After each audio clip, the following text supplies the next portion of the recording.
amahoro y'Imana abane namwe mwese. Nitwa Jonas Praise Atwimana. Ni ibintu bidasanzwe kuba ndi ngaha muri kino gitondo kugira ngo nshobore kuganira namwe kuganiro c'ubutumwa bwiza butwereka agakiza ni ingabire y'Imana umuntu wese ahabwa biciye mu kwizera. Turavye isobanuro agakiza ni ijambo risigura ingabire itanzwe ku buntu, kandi nta kintu kimwe umuntu yokora kugira ngo ashobore kuronka iyo ngabire usibye ishimana yonyene ishoboye gukora canke ico yakoze muri Kristo Yesu. Rero agakiza ni ingabire itanzwe kuri gusa, si ikintu umuntu yokorera ngo ashobore kuronka canke ngo asindire, kandi si ikintu umuntu yoshobora kugura amafaranga. Ni ingabire y'Imana kandi gafise agaciro kaniniya gusumba ibindi bintu vyose. Nico gituma atakintu na kimwe mu vyaremwe canke mu baremwe coshobora kugerana n'agakiza, kuko ari ikintu kirenze cane gose kandi gifise agaciro kaniniya. Iyo turavuga ku bijanye n'agakiza, ndibuka Yesu ariko araca umugani, yavuze ati ubwami bw'Imana bugereranwa n'umuntu yariko agendagenda mw'itongo, hanyuma abona inzahabu, hanyuma umunezero ucumutera gushora ivyo yaratunze vyose kugira ngo ashobore kugura iryo tongo. Rero turabona yuko agakiza ni guheba vyose ugasigana Yesu wenyine. Harako uyu muntu amaze kubona iryo tongo, umunezero wamuteye guheba vyose, hanyuma ubwo butunzi canke izo nzahabu reka mvuge ko ari igicapo ca Kristo. Rero reka turabe mu Banyefeso igice ca 2 umurongo wa 8 avuga ngo ubuntu nibwo bwabakijije kubwo kwizera, navyo nyene ntivyavuye kuri mwebwe, ni ingabire y'Imana, ntivyavuye ku bikorwa kugira ngo woye kugira wirarira, kuko turi biremwa vyayo, twaremewe muri Kristo Yesu ngo dukore ibikorwa vyiza ivyo Imana yateguye kera ngo tubigenderemwo. Majambo make twisunze iki canditswe tubona mu Bigalatiya igice ca 2 kuva ku murongo wa 8, yagagaye ko vy'ukuri agakiza ari ingabire umuntu aronka ayihawe n'Imana.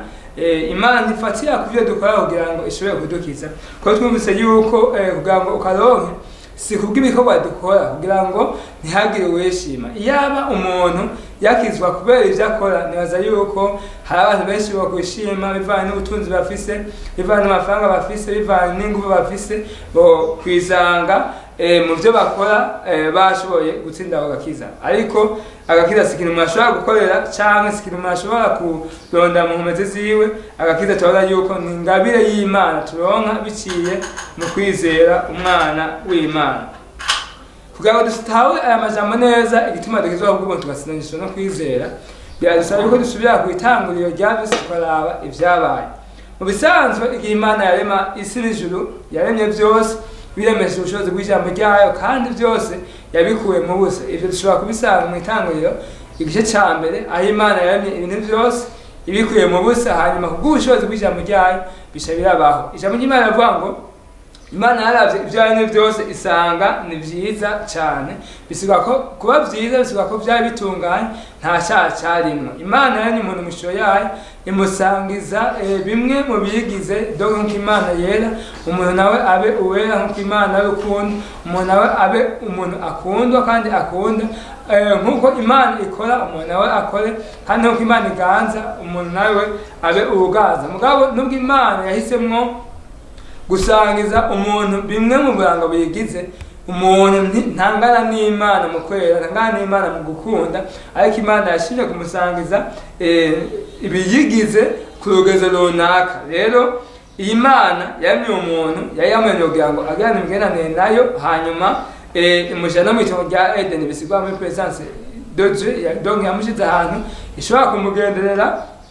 Hama iyo Mana imaze kumurema yamuhaye isezerano, tukwisanga mu itanguriro igice ca 2 ku murongo wa 16 na 17, havuga ngo ibiti byose biri mw'itongo rya Edeni uremewe kubiryako, ariko igiti kiberekanisha iciza n'ikibi ntuzukijyeko, kuko umunsi uzokijyako nta kabuza uzova. Ni ukuvuga ngo nk'uko ifi idashobora kubaho mu gihe yakuwe mu kiyaga igatagwa ku musozi, dufate ufashe ifuka yakora mu kiyaga ukayita ku musozi icifa cyangwa ufashe igiti bakirandura hakora mu ivu kicacuma niko n'umuntu adashobora kuba ataye kumwe n'Imana mu bisanzwe umuntu yaremwe kugira ngo abane n'Imana ijambo ko mu ishuri y'Imana byasigwa ko muri nature y'Imana yaremwe muri kamere k'Imana donc yaremwe kugira ngo ashobore kugiranira imigendanire nayo rero uyu muntu kimwe mu byakuziga imigendanire yiwe n'Imana kwari kwitondera isezerano tubona mu itanguriro igice cya kabiri ku murongo wa 10 na 13 na 17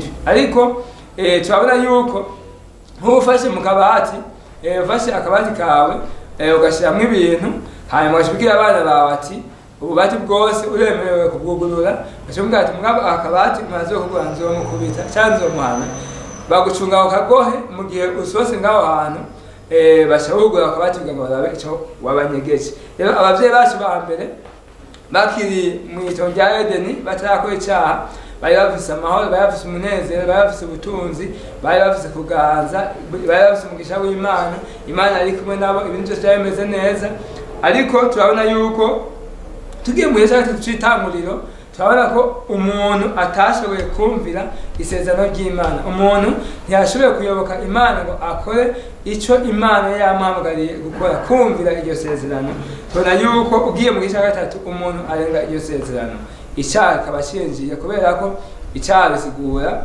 guhonyanga amategeko y'Imana rero biragaragara ko abavyeyi bacu ba mbere cyangwa umuntu muri rusange atumviye ijambo ry'Imana atumviye isezerano ry'Imana atumviye iby'Imana yavuganye nawe mugabo muri iyo sezerano byavuga yuko niyagarariza agakora ibinyuranye n'Imana yavuze mu isezerano ryayo nta kabuza azopfa rero igihe umuntu yakora ibyo yaracumuye ku Mana kuvuga ngo yaciye atandukana n'Imana icyaha yakoze cyamukwegeye urubanza rw'Imana cyamukwegeye uburake bw'Imana cyamukwegeye urupfu mu buryo bw'imwemwe mu buryo bw'umubiri cyamukwegeye umuvumo cyamukwegeye uburake bw'Imana n'urubanza rw'Imana ndetse rwamukwegeye icyo cyaha cyangwa iyo ngorane yamukwegeye kugwa mu kaga k'ahantu adashobora kwikura kuko itandukanya n'Imana yaciye ataba kuba ubuzima bw'umuruho ubuzima bw'amagorwa rero muri Adamu rero twese ijambo ry'Imana ryerekana ko twacumuye iyo ugiye gusoma muri Yesaya hari amajambo ahari y'inkoramutima Yesaya 59 muri Yesaya 59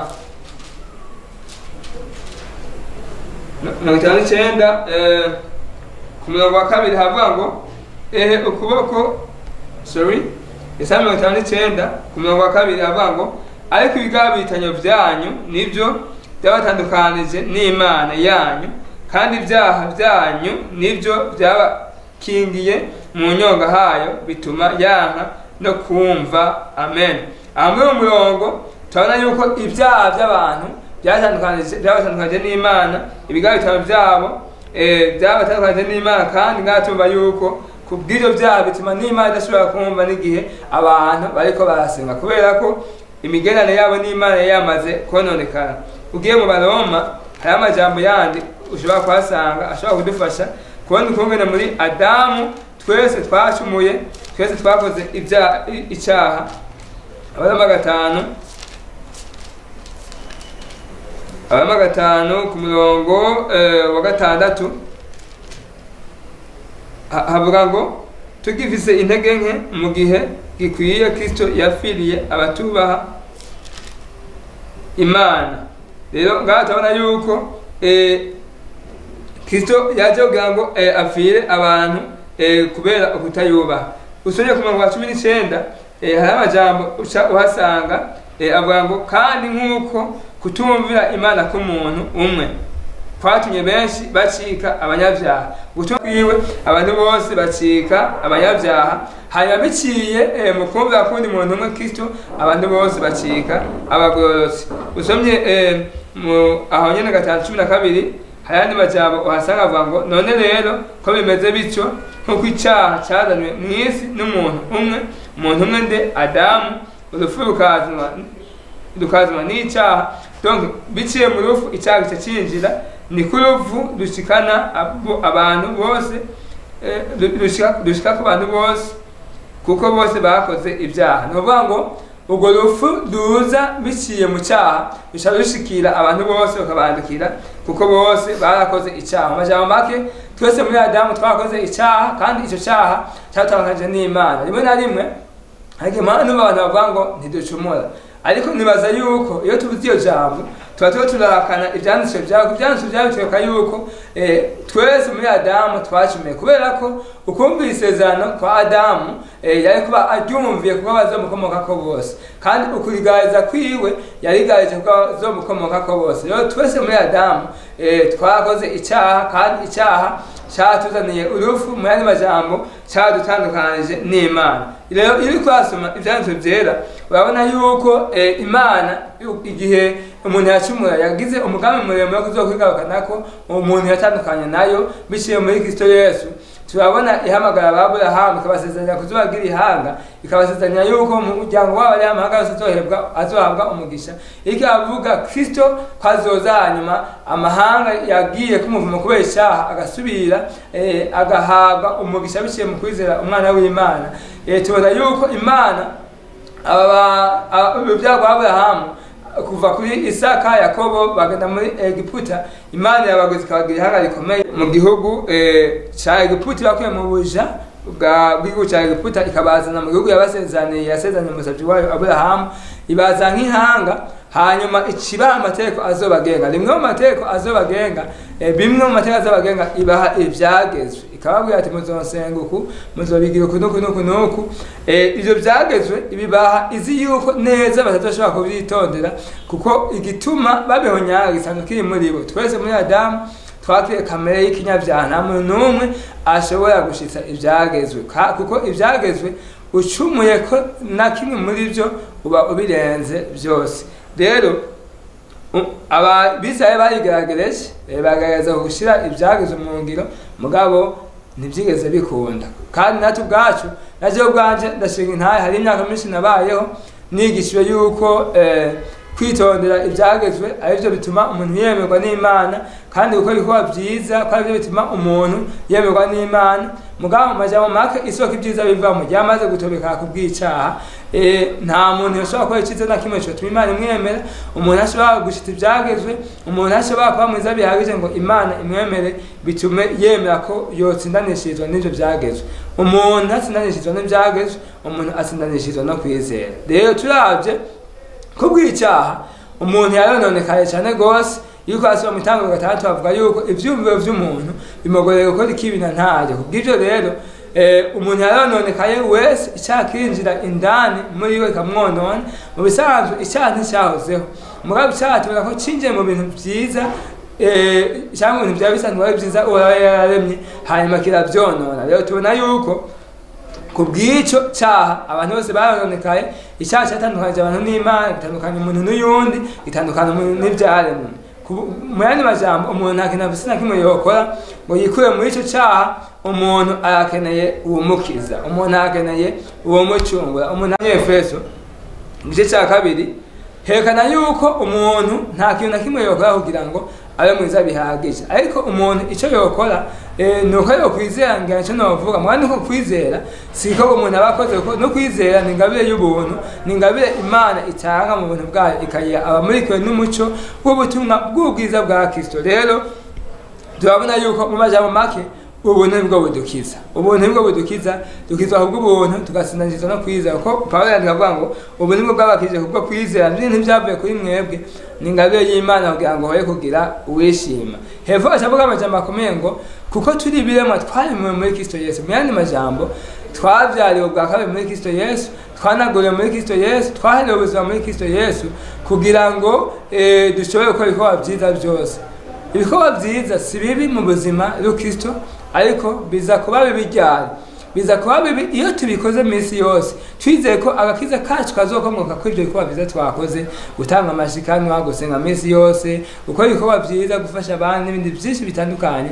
Kumva yuko ibyo kubikora bizotuma Imana itwemera ikaduha ijuru ryayo, aho tuba twiyenze cyane gose. Mugabo igihe twizeye icyo Imana yakoze, kubera ko ntidukizwa n'icyo dukorera Imana, dukizwa n'icyo Imana yadukoreye mu mwana wayo. igihe twizeye urukundo rw'Imana rwagaragaye muri Kristo Yesu hamwe twari tukiri abanyabyaha hamwe yaza akadupfira tukizera icyo Imana yakoze cyonyine kwari cyo kidukiza kwari cyo kiduhesha ubuzima kubwo kwizera.